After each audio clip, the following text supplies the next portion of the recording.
So there I was, floating in the observation deck of the most advanced fear-testing facility this side of the Andromeda Galaxy, watching what was about to become either humanity's greatest triumph or most embarrassing moment. And let me tell you, the odds were not looking good.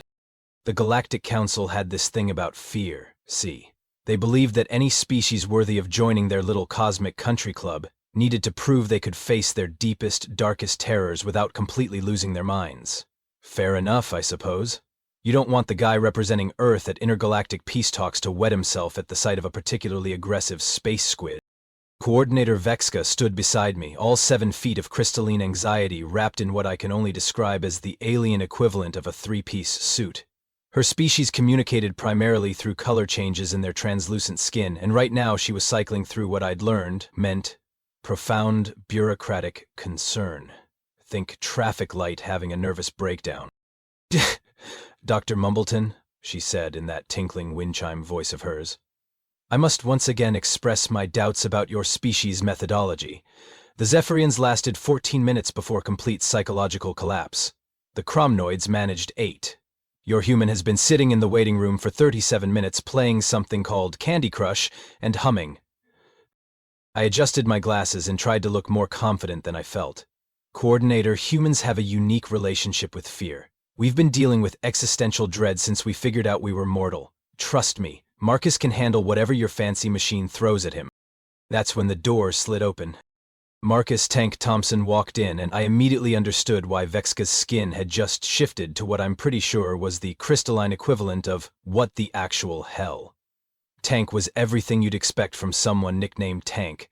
6 feet 4 inches of military-grade muscle wrapped in casual confidence.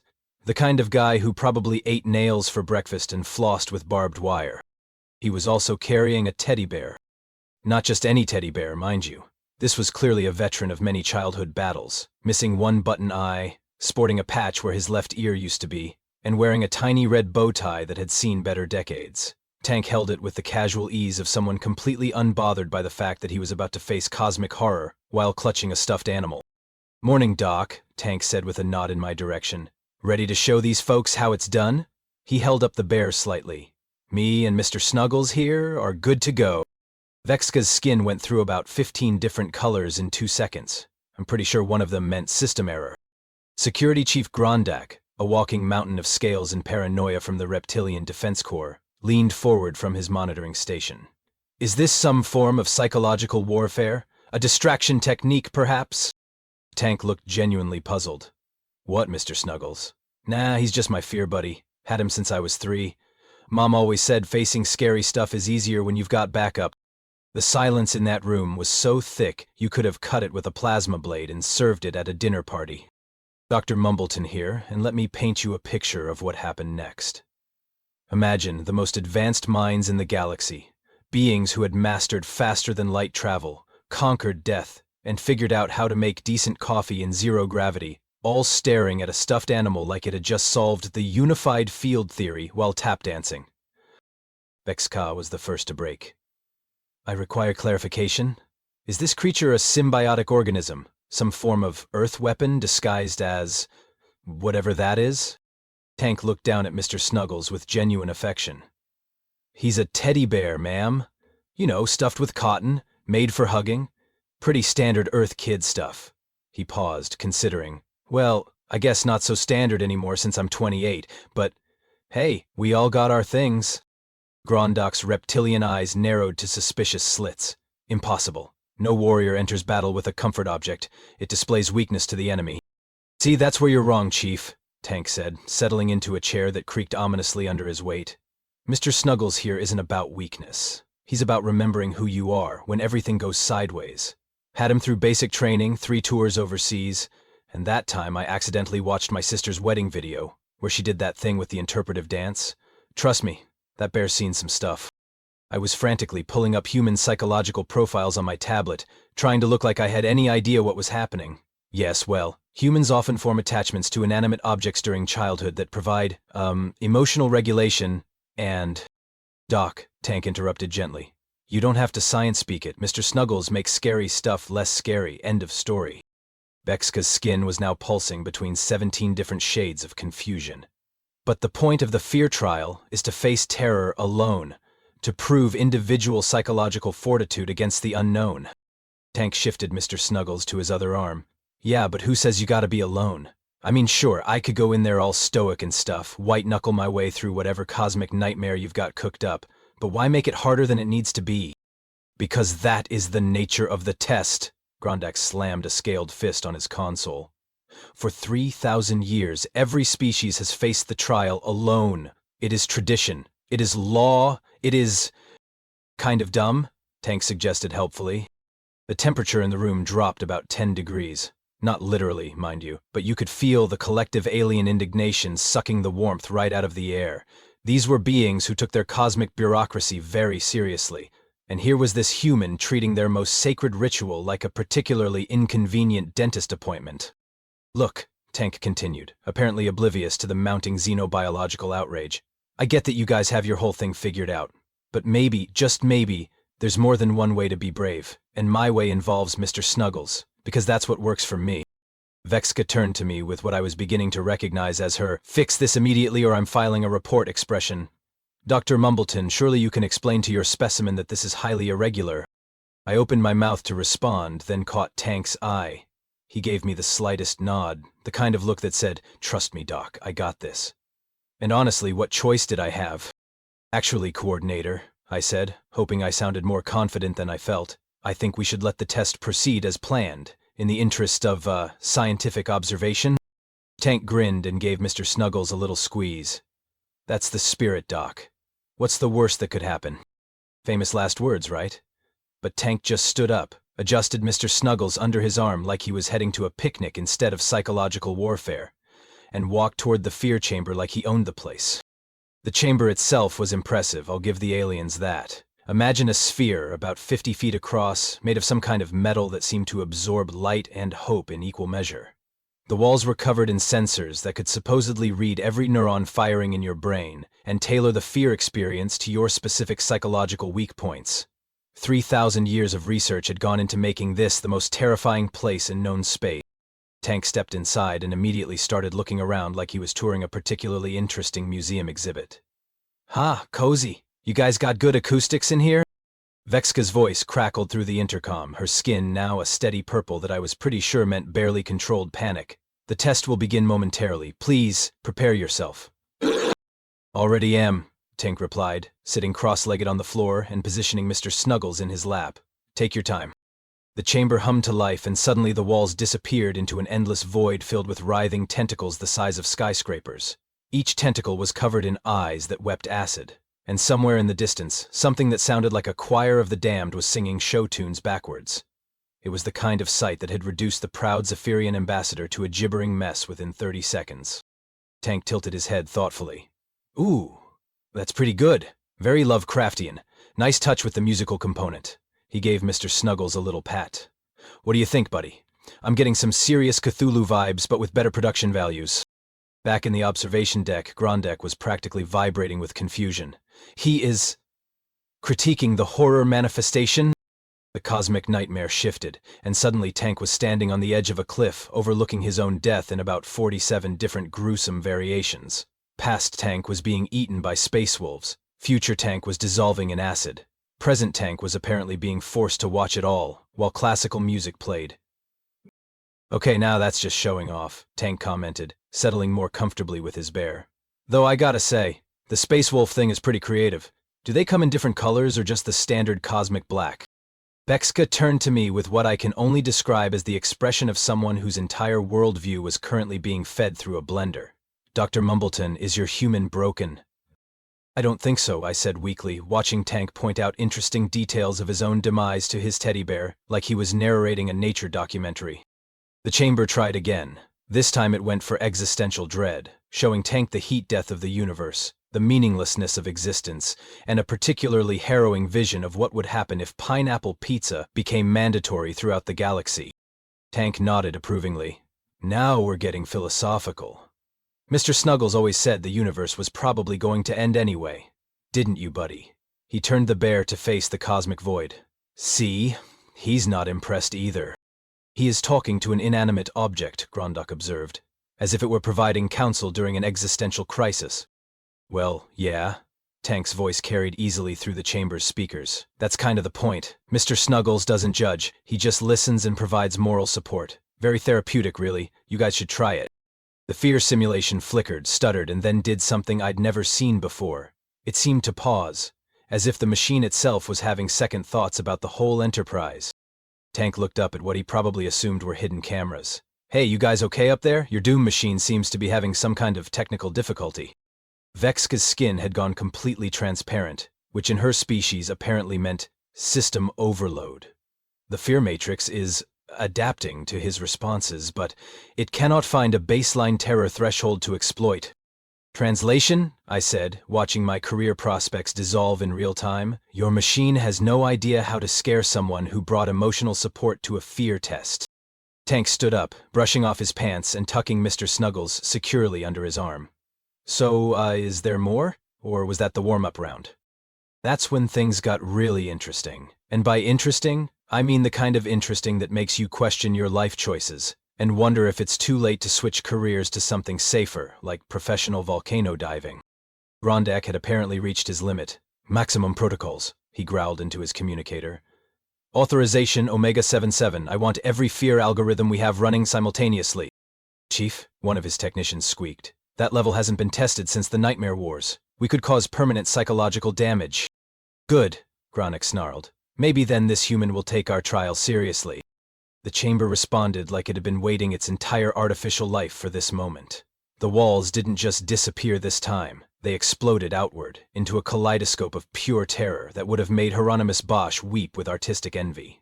Tank was suddenly standing in the middle of every nightmare that had ever existed, plus a few that were apparently invented on the spot, just for him. There were clowns. Lots of clowns. Space clowns with too many teeth, and balloon animals made of screaming faces. There was also his high school math teacher, Mrs. Henderson, but she was 300 feet tall and wielding a pop quiz that could apparently destroy planets. Oh, come on, Tank said, turning in a slow circle to take it all in. Mrs. Henderson? That's just mean. Though I gotta admit, the size upgrade really brings out her natural intimidation factor. He looked down at Mr. Snuggles.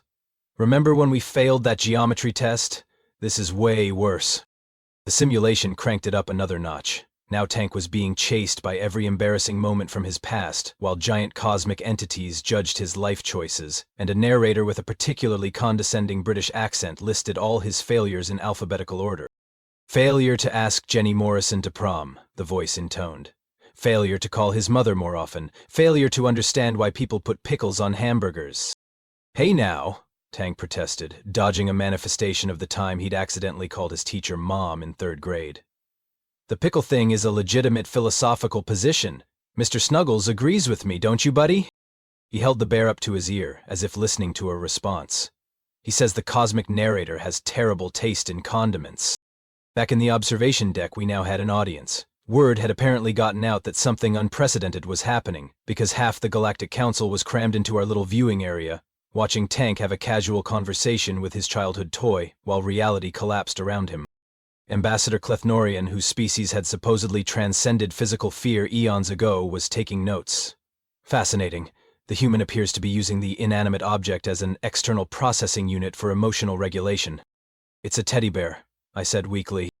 Yes, but observe the behavioral patterns. He consults it before making decisions, uses it to maintain emotional equilibrium, and appears to be deriving genuine comfort from its presence despite obvious awareness that it cannot actually respond. Meanwhile, the chamber had given up on subtlety entirely. Tank was now facing down the heat death of the universe, the concept of infinity, and what appeared to be every awkward social interaction that had ever occurred or might occur in the future, all while standing on a platform made of his own unfulfilled potential. And he was still holding that damn bear. You know what, Mr. Snuggles, Tank said conversationally, as cosmic horror swirled around him like the world's most aggressive screensaver. This reminds me of that time we went camping with Dad and he told us that story about the Wendigo. Remember how scared we were? But then you were there and it wasn't so bad.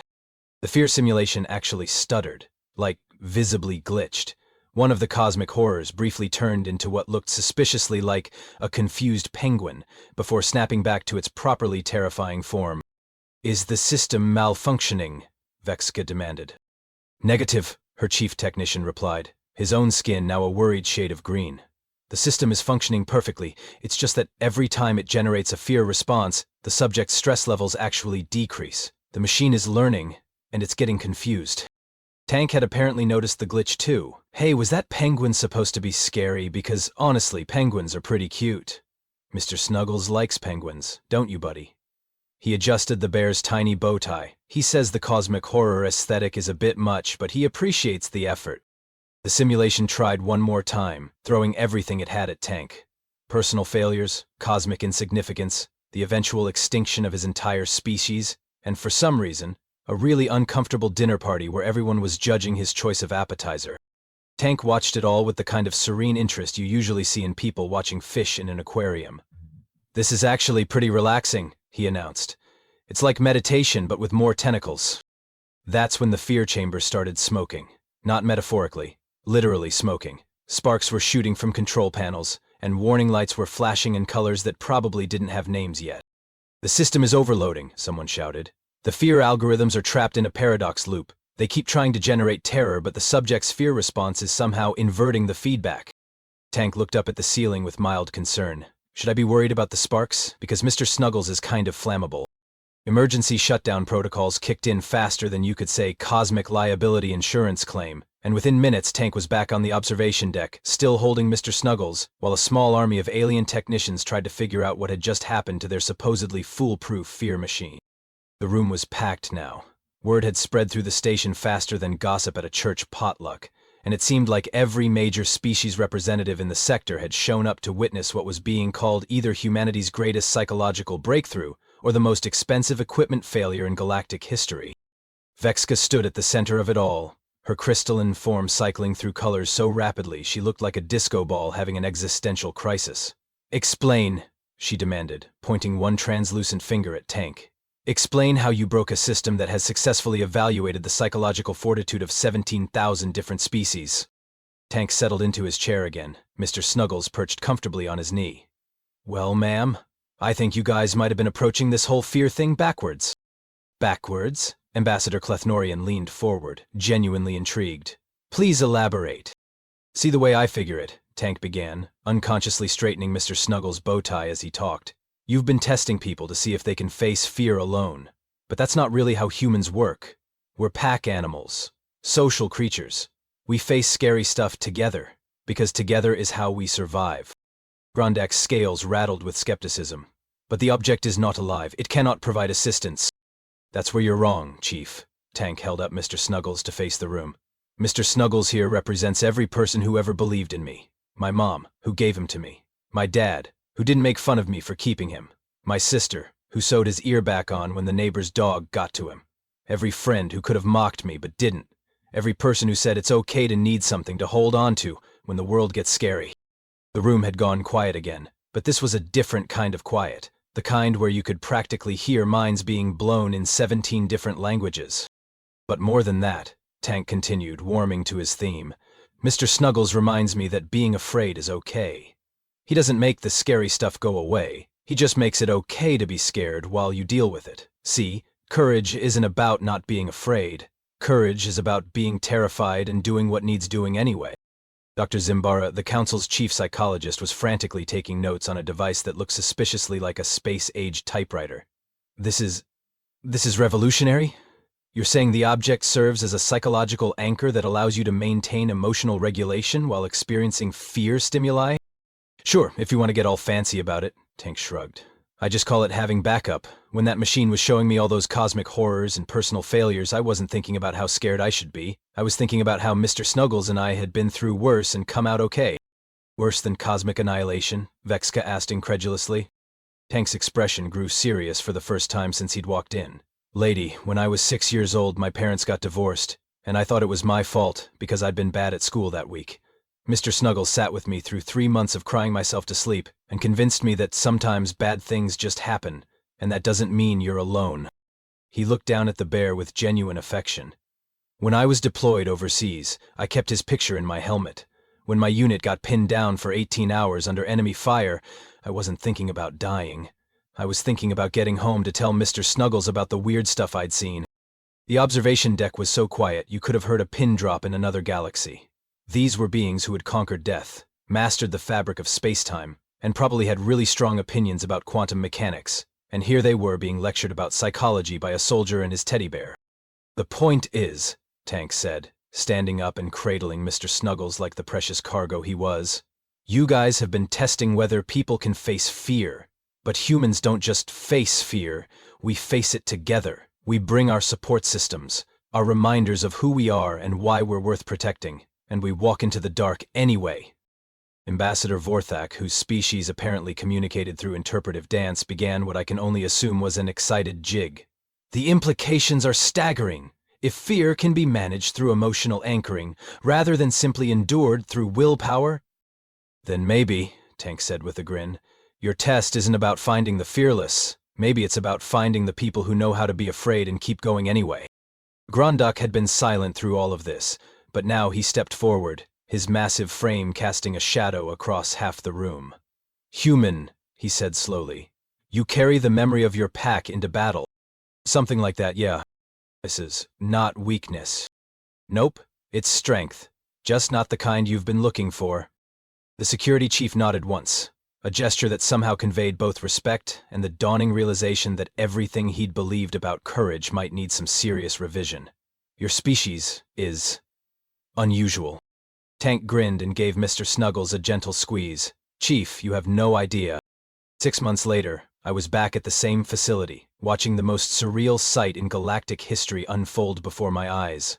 The waiting room of the Galactic Council's Fear Testing Center now looked like the world's most diverse toy store had exploded. There was Ambassador Clethnorian clutching what appeared to be a crystalline worry stone. Security Chief Grondak had a small tactical plushie that looked suspiciously like a miniature version of himself. Even Coordinator Vexka was holding what I can only describe as a geometric comfort shape that pulsed gently with soothing colors. The whole thing had become known as the Thompson Protocol, and honestly, Tank was eating it up. "Dr. Mumbleton," he said, walking over to where I sat, reviewing the latest test results. "You're not going to believe what just happened. The Zephyrian delegate just passed the fear trial on his first try. Apparently, his grandmother's meditation crystal works just as well as Mr. Snuggles, for emotional support." I looked up from my tablet, where I'd been reading reports about the 47% increase in successful fear trial completions since Tank's little demonstration. "Please tell me you didn't teach a 300-year-old alien diplomat to have tea parties with his rock." "Okay, I won't tell you that." Tank's grin was the kind that suggested I really didn't want to know the details, but hypothetically, if I had, it would have been adorable. The real kicker was watching species that had failed the original fear trials coming back for retests. The Cromnoids, who had previously lasted 8 minutes before psychological collapse, were now bringing their entire extended family groups into the chamber. Turns out, facing cosmic horror is a lot easier when you've got your cousin Blurthak there to remind you that you survived the great slime shortage of 2847. "Tank," I said, "do you have any idea what you've done? The entire galactic approach to psychological testing has been revolutionized. 3 millennia of scientific protocol thrown out the window because you brought a teddy bear to a fear test." Tank settled into the chair next to me, carefully positioning Mr. Snuggles on his lap. "Doc, you make it sound like that's a bad thing. Look around. Everyone's happier, test scores are up, and I haven't seen a single nervous breakdown all week. I'd call that a win." He had a point. The atmosphere in the facility had completely changed. Where before there had been tension and dread, now there was something that almost resembled fun? Aliens were comparing comfort objects, sharing stories about childhood fears, and apparently bonding over the universal experience of needing something to hold on to when the universe got too big and scary. "Besides," Tank added, "Mr. Snuggles always said that sometimes the best way to solve a problem is to approach it completely wrong until it becomes completely right." I stared at him. "Tank, you do realize the bear isn't actually talking to you, right?" Tank looked down at Mr. Snuggles with exaggerated surprise. "What? Really? Well, that explains why he never helps with the crossword puzzles." He winked at me. "Of course I know that, Doc.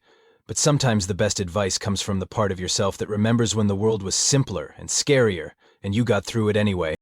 3 weeks later, Tank officially opened Thompson Tactical Emotional Support Consulting, with offices on 17 different worlds and a waiting list longer than most species' lifespans. His business cards read, "Helping the Galaxy Face Fear, One Comfort Object at a Time," and featured a small picture of Mr. Snuggles wearing what appeared to be a tiny business suit. The Galactic Council fast-tracked humanity for membership faster than you could say revolutionary psychological breakthrough, and Tank became the first human to receive the Order of Cosmic Bravery for services to universal mental health.